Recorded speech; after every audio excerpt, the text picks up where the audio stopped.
A chuva caía em grossas cortinas sobre o telhado de telhas antigas, algumas já quebradas, permitindo que pequenos rios se formassem dentro da velha casa abandonada.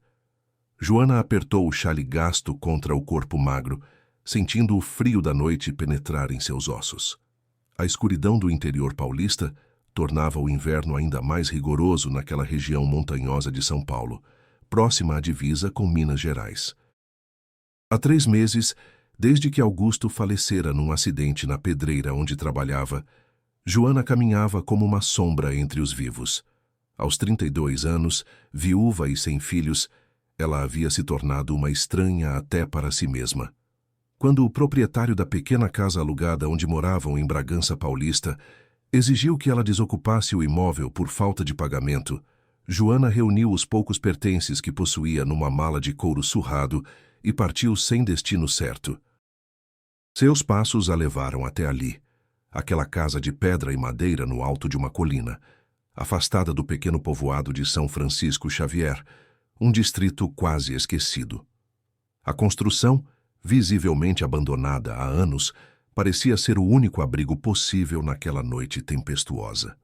Só por esta noite, pensou ela, empurrando a porta que rangeu pesadamente. Amanhã encontrarei outro lugar.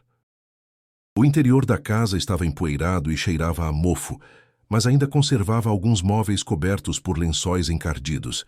Joana acendeu um pequeno lampião que trazia consigo e examinou o ambiente. Era uma casa típica do interior paulista, com piso de madeira, janelas amplas, uma sala que se comunicava com a cozinha de fogão a lenha e 2 quartos pequenos. Pelos sinais de abandono, ninguém aparecia ali há muito tempo. Ela havia começado a limpar um canto da sala para se acomodar quando um barulho vindo dos fundos da casa a sobressaltou. Joana congelou, segurando a respiração. O som parecia um lamento abafado, quase um gemido. Por um instante, pensou em fugir dali, em enfrentar a tempestade novamente. Mas algo a impeliu a investigar. Com passos hesitantes e o lampião erguido, Joana seguiu pelo corredor estreito que levava aos quartos dos fundos. O som ficava mais claro à medida que avançava. Agora podia distinguir claramente o choro de crianças, muito pequenas pelo som agudo. Seu coração batia descompassado quando finalmente alcançou a última porta, entreaberta. A luz do lampião revelou a figura de um homem encolhido num canto do quarto. As roupas encharcadas, o rosto pálido de frio. Nos braços, ele embalava 2 bebês recém-nascidos, enrolados precariamente em mantas finas e úmidas. Os pequenos choravam fracamente, seus lábios com um tom azulado que Joana reconheceu imediatamente como sinal de hipotermia. "Pelo amor de Deus!" exclamou ela, esquecendo momentaneamente seu próprio infortúnio. O homem ergueu os olhos assustados para Joana. Devia ter cerca de 30 anos, embora as olheiras profundas e a expressão desesperada o fizessem parecer muito mais velho. "Por favor, não chame ninguém", ele pediu com voz trêmula. "Só precisamos de abrigo até a chuva passar." Joana se aproximou cautelosamente e abaixou o lampião para examinar melhor as crianças. Eram gêmeos, um menino e uma menina, pelo que pôde perceber, tão pequenos que não deviam ter mais que algumas semanas de vida. "Eles estão gelados", disse ela, tocando levemente a bochecha de um dos bebês. "Precisam de calor imediatamente." Sem esperar resposta, Joana colocou o lampião no chão e estendeu os braços. "Me dê um deles. Vamos para a cozinha. Acho que o fogão a lenha ainda funciona." O homem hesitou por um momento, mas o choro fraco das crianças pareceu convencê-lo. Entregou um dos bebês a Joana, que o aninhou contra o peito. Juntos, caminharam até a cozinha, onde Joana rapidamente examinou o fogão a lenha. "Graças a Deus, ainda tem um pouco de lenha seca aqui ao lado", ela disse, ajoelhando-se para acender o fogo enquanto ainda segurava o bebê. Seus anos na roça, antes de se mudar para a cidade com Augusto, haviam-lhe ensinado como acender um fogo mesmo nas condições mais adversas. Logo, pequenas chamas começaram a lamber os gravetos, e em poucos minutos, um fogo reconfortante aquecia a cozinha. Tire essas roupas molhadas deles, instruiu Joana, já desembrulhando o bebê que segurava. E você também precisa se secar, ou acabará doente. O homem obedeceu silenciosamente, observando com olhos exaustos, enquanto Joana usava seu próprio xale para secar delicadamente o bebê. Meu nome é Joana, ela disse finalmente, quebrando o silêncio tenso. Rafael, respondeu ele, após uma longa pausa. E estes são Miguel e Sofia. Joana assentiu, sem perguntar mais nada por enquanto. Havia muitas perguntas a fazer, claro. O que um homem sozinho fazia com 2 recém-nascidos numa casa abandonada durante uma tempestade? Onde estava a mãe das crianças? Por que ele parecia tão assustado? Mas naquele momento, o mais importante era garantir que os pequenos estivessem aquecidos e alimentados. Uma preocupação surgiu em sua mente. Eles precisam se alimentar. Como você... Rafael abriu a mochila encharcada que carregava e tirou 2 mamadeiras e uma lata de leite em pó. Acabou, disse ele, mostrando a lata vazia. Dei o último há algumas horas antes da chuva piorar. Joana mordeu o lábio pensativa. Sua própria bolsa continha pouco mais que um pedaço de pão e uma maçã. Não seria suficiente. Há um povoado a alguns quilômetros daqui, disse ela. Quando a chuva diminuir, posso ir até lá procurar ajuda. Um pânico repentino tomou conta da expressão de Rafael. Não, exclamou ele. Depois baixou a voz ao perceber que assustara os bebês. Por favor, nada de autoridades ou estranhos. Nós estamos só de passagem. Havia algo na voz dele, um desespero contido que tocou Joana profundamente. Ela conhecia bem aquela sensação, a de não ter mais para onde ir, de que qualquer decisão errada poderia ser a última. Tudo bem, ela concordou suavemente. Por enquanto, vamos apenas cuidar dessas crianças. Enquanto a chuva continuava a cair lá fora e o vento uivava entre as frestas das janelas mal vedadas, Joana improvisou. Encontrou lençóis limpos num armário empoeirado e fez pequenas trouxas para os bebês. No forno do fogão a lenha, aqueceu água numa panela velha que descobriu na cozinha e, utilizando um pouco do sabão que carregava, lavou as mamadeiras de Rafael. Você é boa nisso, observou Rafael depois de algum tempo, vendo como ela habilmente cuidava das crianças. Joana deu um sorriso triste. Sempre quis ter filhos, respondeu simplesmente. Nunca aconteceu. À medida que a noite avançava, a chuva diminuiu para uma garoa fina e constante.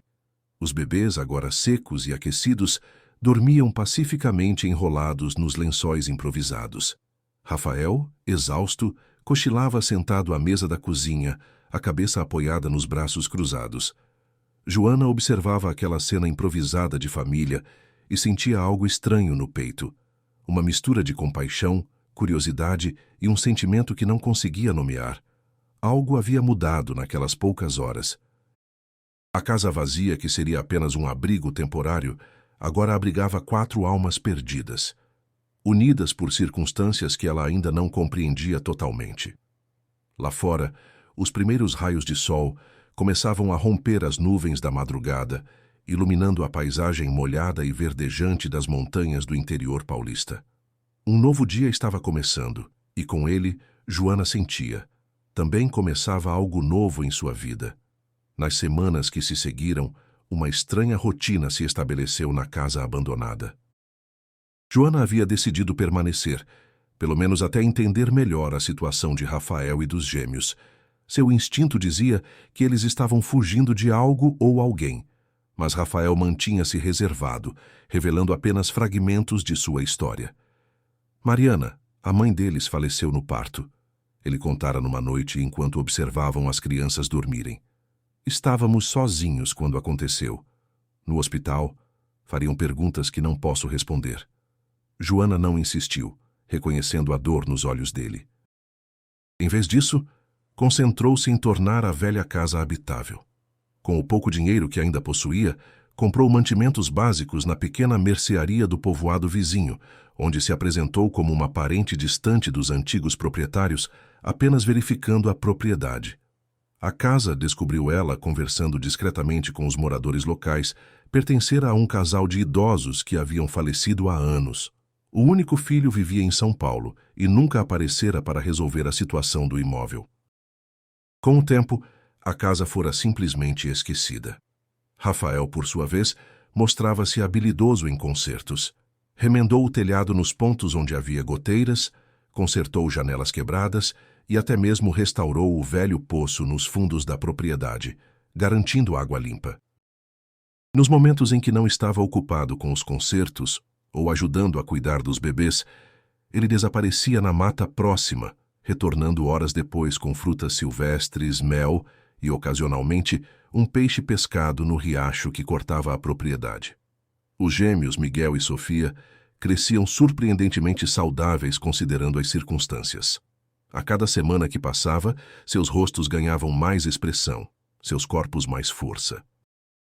Joana passava horas conversando com eles, cantando antigas canções de ninar que sua mãe lhe ensinara, sentindo um amor crescer em seu peito que jamais imaginara possível sentir por crianças que não eram suas. "Você canta como um anjo", disse Rafael certa tarde, enquanto a observava ninando Sofia. "Quando você canta, até os pássaros fazem silêncio para escutar." Joana sorriu, sentindo um rubor subir-lhe às faces. Havia algo na forma como Rafael a olhava ultimamente, uma mistura de gratidão e algo mais, algo que ela temia nomear. Em seus momentos de solidão, geralmente à noite, quando todos dormiam, Joana pensava em Augusto e sentia uma pontada de culpa. Não pela morte dele, que fora um acidente terrível, mas por estar seguindo em frente, por estar encontrando um novo propósito. A casa abandonada, que deveria ser apenas um abrigo temporário, estava lentamente se transformando em um lar. E aquelas 3 pessoas, que eram completos estranhos há tão pouco tempo, estavam começando a parecer uma família. Uma tarde, enquanto Rafael havia ido ao povoado comprar medicamentos para um resfriado que atingira Miguel, Joana decidiu limpar melhor o quarto principal, onde agora ela dormia. Ao mover a velha cama para varrer embaixo, descobriu uma tábua solta no assoalho. Curiosa, removeu-a e encontrou um pequeno espaço escondido. Dentro havia uma caixa de metal antiga, do tipo usado para guardar documentos importantes. Com mãos trêmulas, Joana abriu a caixa e encontrou um envelope amarelado pelo tempo, várias escrituras de terra e um maço de cartas atadas com uma fita desbotada. O envelope continha uma carta datada de 15 anos antes, escrita com uma caligrafia tremida, provavelmente de uma pessoa idosa. Começava com "meu querido filho", e relatava a decisão do casal de idosos de deixar a propriedade para uma determinada Fundação Santa Clara, que cuidava de crianças órfãs e mães solteiras, caso o filho não desejasse retornar ao local de sua infância. Joana examinou as escrituras, confirmando que a propriedade, muito maior do que imaginava, incluindo vários alqueires de terra ao redor, havia de fato sido legalmente transferida para tal fundação após a morte do casal de idosos. Porém, parecia que a fundação nunca havia tomado posse efetiva do lugar, provavelmente pela localização remota e estado de abandono. As cartas, descobriu ela folheando rapidamente, eram correspondências entre o filho do casal e seus pais, revelando um relacionamento tenso e distante. Na última carta, o filho comunicava que havia se estabelecido definitivamente em São Paulo e não tinha qualquer interesse em retornar a aquela roça esquecida por Deus, como ele descrevia impiedosamente. Joana estava tão absorta em sua descoberta que não percebeu a chegada de Rafael, carregando um Miguel febril no colo. "Precisamos de água fria para baixar a febre dele", disse Rafael, alarmado com o estado do bebê. Só então notou os papéis espalhados sobre a cama. "O que é isso?" Rapidamente Joana explicou sua descoberta enquanto preparava compressas frias para Miguel. Juntos, passaram a noite cuidando do bebê, cuja febre finalmente cedeu na madrugada. Apenas quando o sol já raiava, com as crianças dormindo tranquilamente, puderam retomar a conversa sobre os documentos. "Então, esta casa pertence a uma instituição de caridade?" perguntou Rafael, examinando as escrituras. Legalmente, sim, respondeu Joana, mas pelo que entendi eles nunca tomaram posse, e a carta dos antigos donos diz claramente que desejavam que o lugar servisse de abrigo para crianças sem lar e mães necessitadas. Um silêncio significativo pairou entre eles. Foi Rafael quem finalmente verbalizou o que ambos pensavam. Nós nos encaixamos perfeitamente nessa descrição, não é? Disse ele com um pequeno sorriso. Um pai sozinho com 2 órfãos de mãe e... uma viúva sem rumo, completou Joana, sentindo uma estranha sensação de que algo maior que eles havia orquestrado aquele encontro. Naquela manhã, sentados à mesa da cozinha com uma xícara de chá de erva cidreira colhida no quintal abandonado, Rafael finalmente contou sua história completa a Joana. Ele havia sido professor de literatura numa pequena escola em Campos do Jordão. Conhecera Mariana, uma jovem artesã, e se apaixonaram. Quando ela engravidou, ficaram radiantes com a notícia de gêmeos.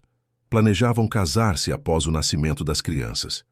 Mas Mariana tinha um ex-companheiro abusivo, um homem influente na região que nunca aceitara o fim do relacionamento. Ele jurou que destruiria nossas vidas se ficássemos juntos, explicou Rafael, a voz embargada pela lembrança dolorosa. Mariana perdeu o emprego misteriosamente. Eu fui demitido da escola sem explicações claras. Decidimos fugir, recomeçar em outro lugar. A história tomou um rumo trágico quando Mariana entrou em trabalho de parto prematuramente, numa pequena pousada onde estavam hospedados temporariamente. Com medo de procurar um hospital e serem encontrados pelo ex de Mariana, Rafael tentou ajudá-la sozinho, mas as complicações foram graves demais.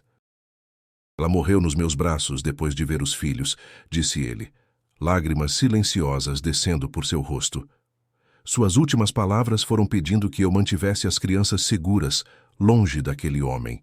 Desde então, Rafael vivia fugindo, temendo que o ex-companheiro de Mariana, com seus contatos e influência, pudesse localizar as crianças e reivindicá-las de alguma forma, ou pior, prejudicá-las apenas para se vingar. Não tenho como provar que sou o pai, confessou ele. Nunca registramos os bebês. Aos olhos da lei, sou apenas um estranho com 2 crianças sem documentação. Joana escutou toda a história sem interromper. Quando Rafael terminou, ela simplesmente estendeu a mão sobre a mesa e segurou a dele. Vocês estão seguros aqui, disse com uma convicção que surpreendeu a ambos. Esta casa nos encontrou por um motivo. Naquele momento, como se concordando, Sofia começou a chorar no quarto ao lado, logo seguida por Miguel. Rafael e Joana trocaram um olhar de entendimento mútuo antes de se levantarem para atender as crianças. A vida continuou a se desenvolver lentamente na Casa da Colina, como os moradores locais chamavam a propriedade. Com o passar dos meses, Joana e Rafael estabeleceram uma parceria baseada inicialmente na necessidade mútua, mas que gradualmente se transformava em algo mais profundo. Joana descobriu que tinha um talento natural para o artesanato, algo que Mariana também apreciava, segundo Rafael. Usando argila do riacho e fibras naturais colhidas na propriedade, começou a criar pequenas peças, potes, cestos, bonecos, que Rafael vendia discretamente na feira do povoado vizinho. As crianças completaram 6 meses, depois 1 ano. Miguel era observador e quieto, com olhos curiosos que pareciam absorver tudo ao seu redor. Sofia era mais expressiva, sempre balbuciando e tentando imitar os sons que ouvia. Ambos adoravam quando Joana cantava para eles antes de dormir, uma tradição que se tornara sagrada na pequena família improvisada. Rafael, aos poucos, voltou a escrever. À noite, à luz do lampião, redigia histórias infantis, inspiradas na natureza ao redor, nos animais que visitavam o quintal, nas lendas locais que ouvia dos moradores mais antigos do povoado. Joana o encorajava, vendo como seus olhos brilhavam quando lia em voz alta suas criações para as crianças, que mesmo sem compreender as palavras, reagiam à cadência de sua voz. Foi numa dessas noites de leitura que Rafael fez uma pausa e olhou diretamente para Joana, que bordava à luz do fogo. Obrigado, disse ele simplesmente. Pelo quê?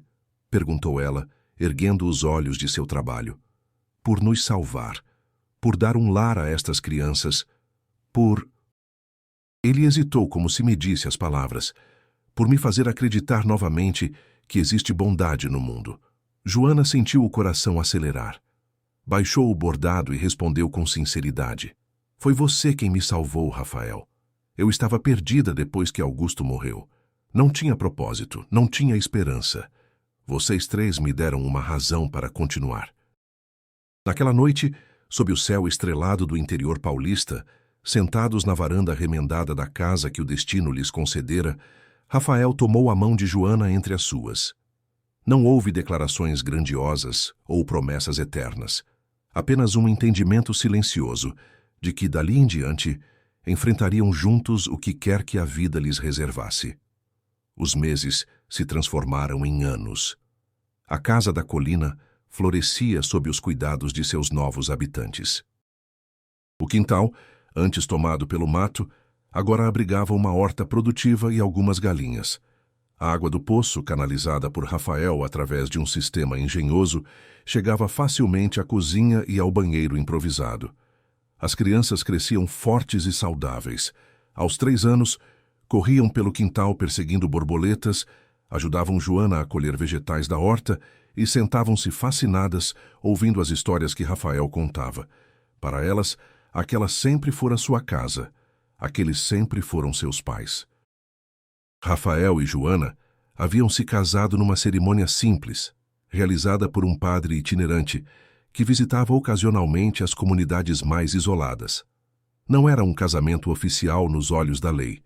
Nenhum dos dois tinha condições de apresentar documentação completa, sem levantar questões, mas era sagrado em seus corações. A sombra do passado, no entanto, nunca desapareceu completamente. Rafael ainda se preocupava com a possibilidade de serem encontrados pelo ex de Mariana. Joana, por sua vez, temia que a Fundação Santa Clara eventualmente reclamasse a propriedade, ou que algum vizinho curioso questionasse a presença deles ali. Essas preocupações, porém, eram mantidas em silêncio, raramente verbalizadas para não contaminar a paz que haviam construído. Foi numa tarde de primavera, quando as crianças já estavam com quase 5 anos, que o passado finalmente os alcançou.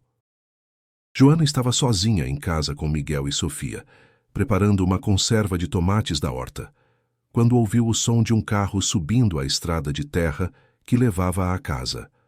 Algo raro naquela região isolada. Seu coração disparou imediatamente.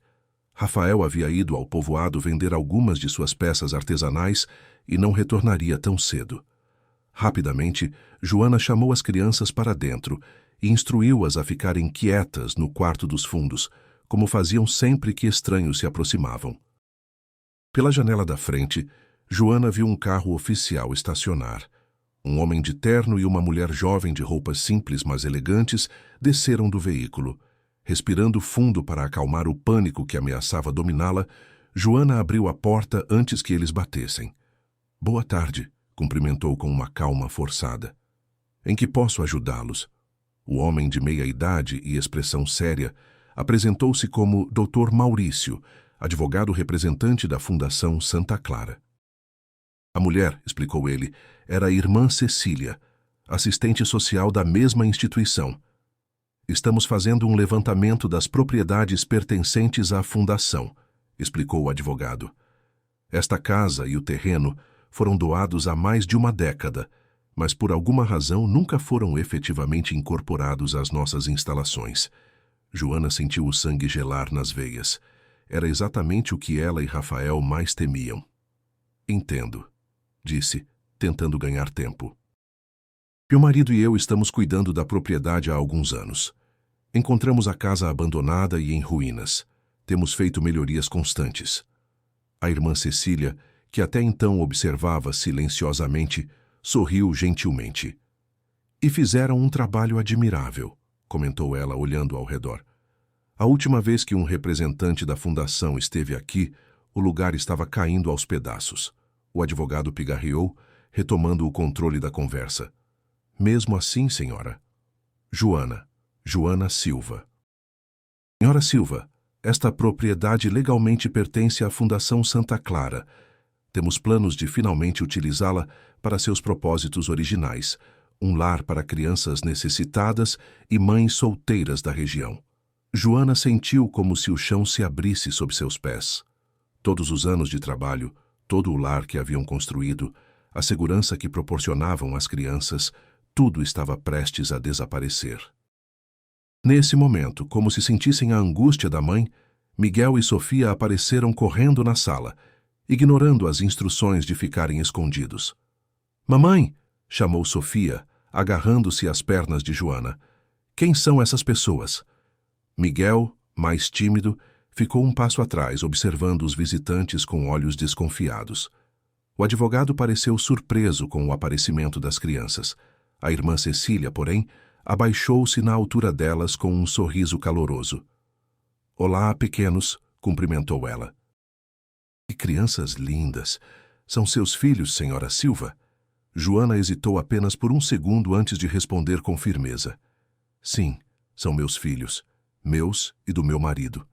A irmã Cecília olhou ao redor novamente, notando os desenhos infantis nas paredes, os brinquedos de madeira espalhados num canto, as fotografias improvisadas da família sobre a lareira. Seu olhar se deteve em um desenho particularmente tocante. Uma família de 4 pessoas de mãos dadas na frente de uma casa, com um grande sol sorridente acima. "Sofia fez esse", explicou Joana, seguindo o olhar da freira. "Ela diz que é nossa família abençoada pelo sol." Algo suavizou na expressão da irmã Cecília. Ela se levantou e trocou um olhar significativo com o advogado. "Doutor." "Maurício, podemos conversar lá fora por um momento?" Os dois saíram para a varanda, deixando Joana tremendo de ansiedade, abraçada aos filhos. Pela janela, ela podia ver que a conversa parecia intensa, com a irmã fazendo gestos enfáticos enquanto o advogado consultava alguns papéis. Após o que pareceu uma eternidade, eles retornaram. O advogado ainda mantinha a expressão séria, mas algo em sua postura havia mudado. "Senhora Silva", começou ele em tom formal. "Após discussão com a irmã Cecília, chegamos à conclusão de que a Fundação Santa Clara pode considerar uma solução alternativa para esta propriedade." Joana prendeu a respiração, mal ousando ter esperança. "O propósito original da doação", continuou ele, "era precisamente criar um espaço para famílias necessitadas, especialmente mães e crianças. Pelo que observamos, este propósito já está sendo cumprido aqui, ainda que de maneira não oficial." A irmã Cecília interveio com voz gentil. "O que o doutor está tentando dizer, senhora Silva, é que talvez possamos regularizar sua situação aqui. A fundação tem vários imóveis, mas poucos administradores dispostos a viver em locais tão remotos quanto este. Se vocês aceitarem, poderiam se tornar oficialmente os zeladores desta propriedade em nome da fundação." "Zeladores?" repetiu Joana, incerta. "Sim", confirmou o advogado. "Vocês permaneceriam vivendo aqui, cuidando do local e, em troca, a fundação obteria os direitos legais de visita e inspeção periódica. Eventualmente, quando outras famílias necessitarem de abrigo temporário, a fundação poderia encaminhá-las para cá, sob supervisão de vocês." A irmã Cecília acrescentou com um sorriso. "Seria um benefício mútuo. Vocês mantêm seu lar e recebem reconhecimento legal pela posse. A fundação cumpre seu propósito sem precisar investir em reconstrução e administração direta, e outras famílias necessitadas podem ser ajudadas no futuro." Joana olhou para as crianças, que observavam a conversa sem compreender completamente o que estava em jogo. Pensou em Rafael, em tudo que haviam construído juntos, no medo constante que sentiam de perder tudo. "Eu preciso conversar com meu marido", disse finalmente. "Ele deveria chegar logo." "Compreendemos perfeitamente", respondeu a irmã Cecília. "Na verdade, adoraríamos conhecê-lo. Enquanto esperamos, talvez pudesse nos mostrar as melhorias que fizeram na propriedade." Ainda apreensiva, mas com uma crescente sensação de que talvez, apenas talvez, as coisas poderiam dar certo, Joana concordou. Enquanto caminhavam pelo quintal, mostrando a horta, o pomar nascente, o sistema de água que Rafael instalara, Ela sentia uma estranha mistura de orgulho e vulnerabilidade ao expor o mundo que haviam criado com tanto esforço e amor. Miguel e Sofia, superando a timidez inicial, logo estavam mostrando seus lugares favoritos à irmã Cecília, que demonstrava um interesse genuíno por suas histórias infantis. O doutor Maurício, embora mantivesse certa formalidade, parecia impressionado com as soluções práticas e econômicas que haviam implementado na propriedade. Foi nesse momento que Rafael chegou, inicialmente congelando de medo ao ver o carro oficial estacionado na frente da casa. Joana correu ao seu encontro, explicando rapidamente a situação enquanto as crianças corriam para abraçar o pai. Com o coração batendo descompassado, Rafael cumprimentou os visitantes, seus olhos revelando um misto de cautela e resignação. Havia algo na maneira como seus ombros se ergueram levemente, como se finalmente aceitasse que o dia que tanto temiam havia chegado. "Então vocês representam a fundação", disse ele após as apresentações. Sua voz estava calma, mas Joana podia sentir a tensão contida. "Sim, Sr. Silva", respondeu o advogado. "Estávamos explicando à sua esposa que esta propriedade pertence legalmente à Fundação Santa Clara." Rafael trocou um olhar rápido com Joana antes de responder. "Nós sabíamos disso. Encontramos os documentos há alguns anos, quando nos refugiamos aqui. Mas a casa estava abandonada, caindo aos pedaços. Ninguém parecia se importar com ela." "Compreendemos", interveio irmã Cecília com gentileza. "Já informamos à sua esposa que estamos considerando uma proposta alternativa à retomada da propriedade." Enquanto a freira explicava novamente a ideia de transformá-los em zeladores oficiais do local, o rosto de Rafael foi lentamente se suavizando. A possibilidade de permanecerem ali legalmente, sem medo, parecia quase boa demais para ser verdade. "Eu sou professor", disse ele subitamente quando a irmã terminou de falar. Ou era antes de tudo, literatura e história. Poderia oferecer aulas às crianças que viessem para cá. O interesse do Dr. Maurício pareceu despertar. "Professor? Com formação completa?" Rafael assentiu. "Licenciatura plena pela USP. Trabalhei por 5 anos numa escola estadual em Campos do Jordão. O advogado fez algumas anotações em seu caderno. E isso é extremamente valioso para a Fundação. Muitas das crianças que assistimos têm dificuldades de acesso à educação formal." A conversa continuou na cozinha, ao redor da mesa de madeira que Rafael havia restaurado com tanto cuidado. Joana serviu café e bolo de fubá ainda quente, recém-saído do forno. À medida que conversavam, os detalhes de um possível acordo começaram a tomar forma. A fundação regularizaria a situação da propriedade, garantindo a permanência da família. Em troca, Rafael e Joana atuariam como administradores locais, ele oferecendo educação básica e ela, eventualmente, aulas de artesanato e culinária. Quando necessário, a casa abrigaria temporariamente outras famílias em situação vulnerável, especialmente mães solteiras com filhos pequenos. "Precisamos, é claro, de alguma documentação básica para formalizar o acordo", mencionou o advogado, causando um momento de tensão. Certidões de casamento, documentos de identidade, registros das crianças. O silêncio que se seguiu era pesado de significado. Rafael olhou para Joana, incerto sobre como proceder. Foi ela quem tomou a iniciativa. "Dr. Maurício, irmã Cecília, há algo que vocês precisam saber." Com voz firme, embora suas mãos tremessem sob a mesa, Joana contou uma versão editada de suas histórias. Falou sobre ser viúva recente quando encontrou a casa, sobre Rafael e seu passado como professor, sobre as crianças que haviam perdido a mãe biológica no parto. Omitiu os detalhes sobre a fuga e o ex-companheiro abusivo de Mariana, mencionando apenas que circunstâncias difíceis os haviam levado àquela situação. "As crianças não têm certidão de nascimento", admitiu finalmente. "E nosso casamento foi apenas uma cerimônia religiosa informal, sem registro civil. Em vez da condenação que temiam, viram a irmã Cecília assentir compreensivamente. Não seria a primeira família em situação irregular que encontramos, disse ela suavemente.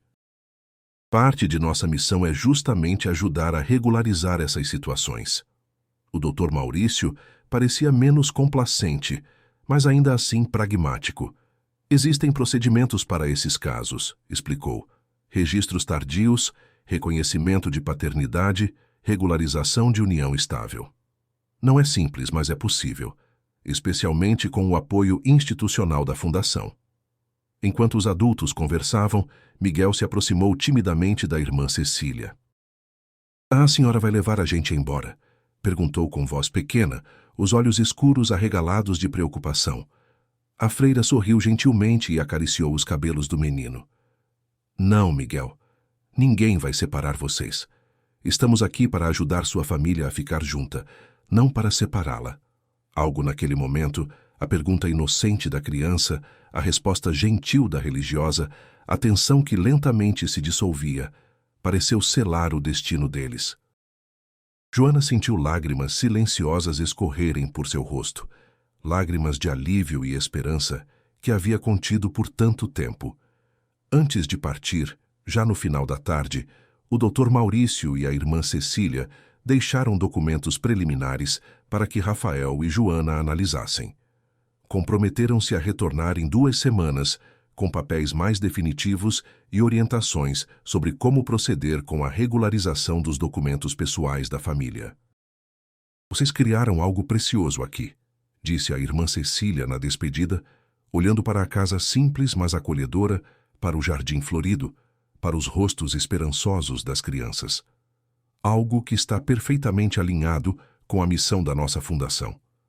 Acredito que os antigos donos ficariam muito felizes em ver como seu legado está sendo honrado.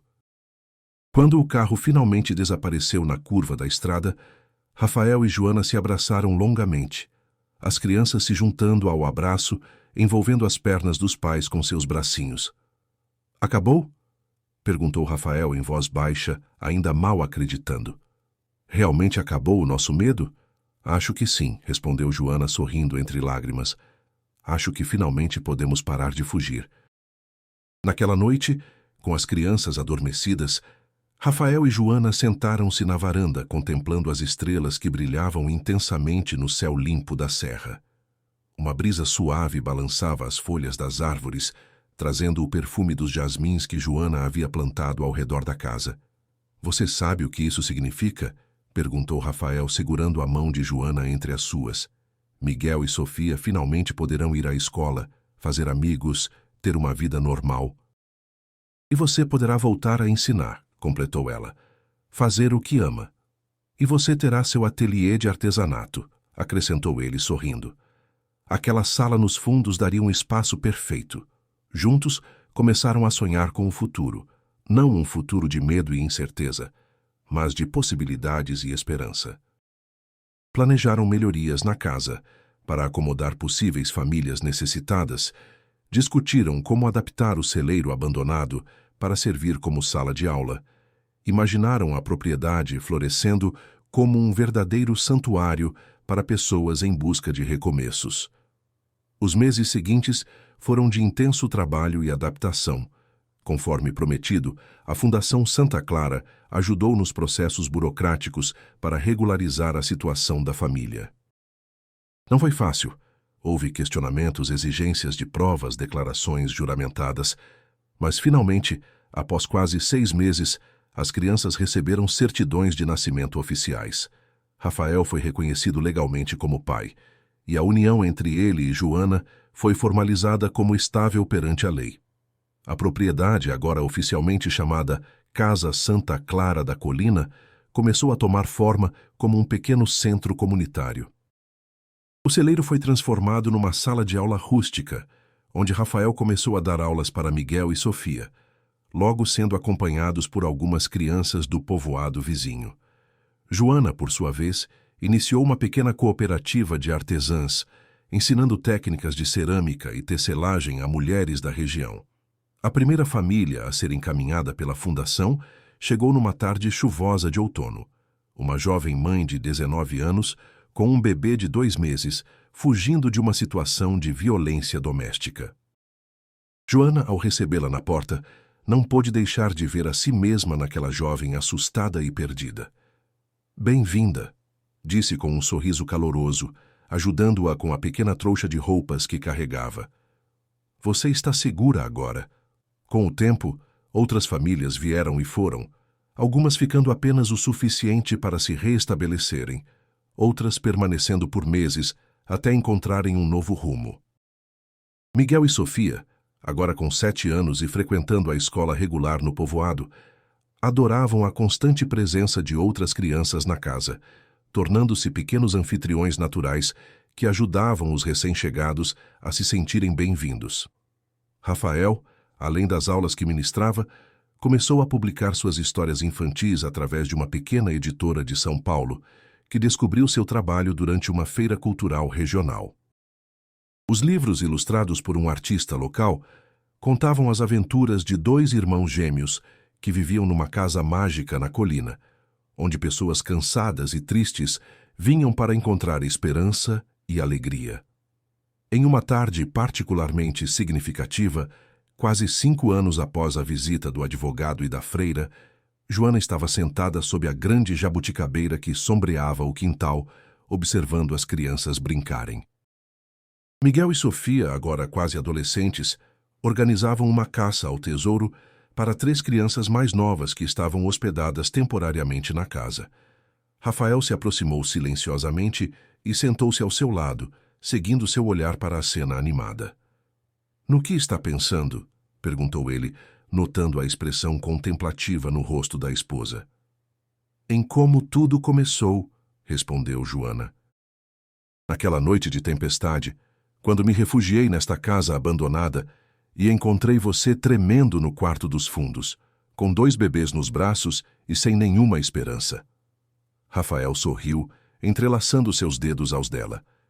"Quem diria que aquele momento de desespero seria o começo de tudo isso?" disse, indicando com um gesto a propriedade florescente ao redor deles, a casa agora ampliada e bem cuidada, o pequeno centro comunitário que haviam construído. "Sabe o que eu mais amo em nossa história?" continuou Joana. "É que todos nós salvamos uns aos outros. Eu estava perdida depois que Augusto morreu. Você estava desesperado, tentando proteger os gêmeos. As crianças precisavam de uma mãe. Esta casa precisava de uma família. Éramos todos fragmentos quebrados que, juntos, formaram algo completo e bonito." Rafael assentiu, compreendendo perfeitamente o que ela queria dizer. "Como aquela técnica japonesa que você me ensinou", lembrou ele. "Kintsugi, não é? Onde quebras em cerâmicas são reparadas com ouro, tornando-as mais bonitas justamente por terem sido quebradas." "Exatamente", concordou Joana. "Nossas cicatrizes nos tornaram mais fortes, mais bonitos juntos do que jamais seríamos separados." Naquela noite, como faziam todos os anos na data em que haviam se encontrado, Rafael e Joana se sentaram na varanda sob o céu estrelado, uma garrafa de vinho entre eles, as vozes das crianças já silenciadas pelo sono nos quartos da grande casa. "Por mais um ano de recomeços", brindou Rafael erguendo seu copo, "e por todos que ainda virão", completou Joana tocando seu copo no dele. A brisa suave da noite trazia o perfume das flores do jardim, misturado ao cheiro da terra úmida e das frutas do pomar. Ao longe, as luzes do pequeno povoado cintilavam como estrelas terrenas, lembrando-os de que não estavam mais isolados, que haviam se tornado parte de algo maior. A casa na colina, outrora abandonada e esquecida, agora pulsava de vida e propósito.